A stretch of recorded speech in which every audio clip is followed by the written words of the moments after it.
Welcome to English Listening Room.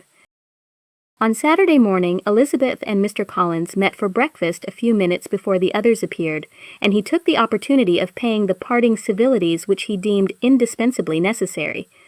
"I know not, Miss Elizabeth," said he, "whether Mrs. Collins has yet expressed her sense of your kindness in coming to us, but I am very certain you will not leave the house without receiving her thanks for it.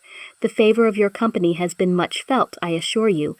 We know how little there is to tempt anyone to our humble abode, our plain manner of living, our small rooms and few domestics, and the little we see of the world must make Hunsford extremely dull to a young lady like yourself.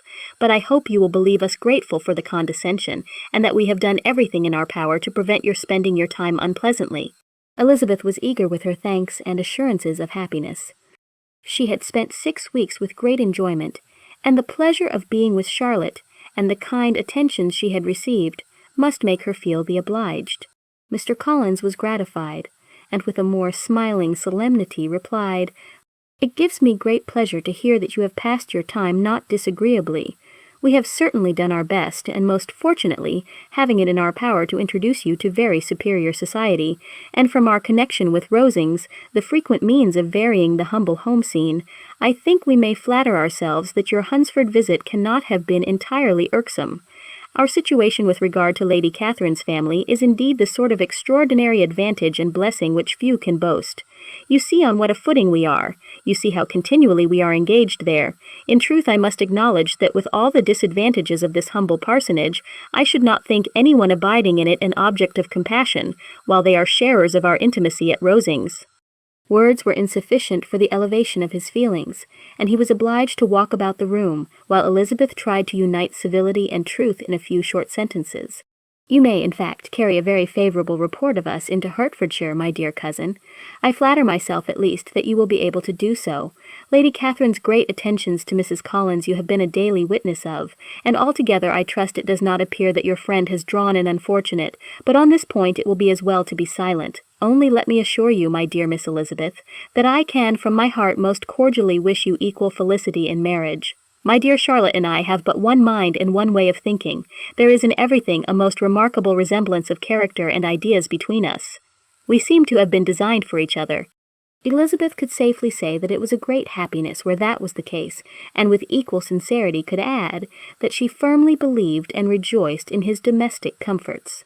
She was not sorry, however, to have the recital of them interrupted by the lady from whom they sprang. Poor Charlotte! It was melancholy to leave her to such society, but she had chosen it with her eyes open, and though evidently regretting that her visitors were to go, she did not seem to ask for compassion. Her home and her housekeeping, her parish and her poultry, and all their dependent concerns had not yet lost their charms. At length the chaise arrived, the trunks were fastened on, the parcels placed within, and it was pronounced to be ready.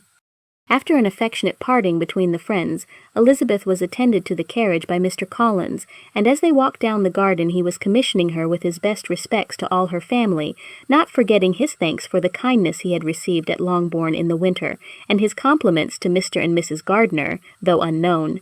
He then handed her in. Maria followed, and the door was on the point of being closed, when he suddenly reminded them, with some consternation, that they had hitherto forgotten to leave any message for the ladies at Rosings. "But," he added, "you will of course wish to have your humble respects delivered to them with your grateful thanks for their kindness to you while you have been here." Elizabeth made no objection. The door was then allowed to be shut, and the carriage drove off. "Good gracious!" cried Maria, after a few minutes' silence. "It seems but a day or two since we first came, and yet how many things have happened!" "A great many indeed," said her companion with a sigh. "We have dined 9 times at Rosings, besides drinking tea there twice. How much I shall have to tell!" Elizabeth added privately, "and how much I shall have to conceal!"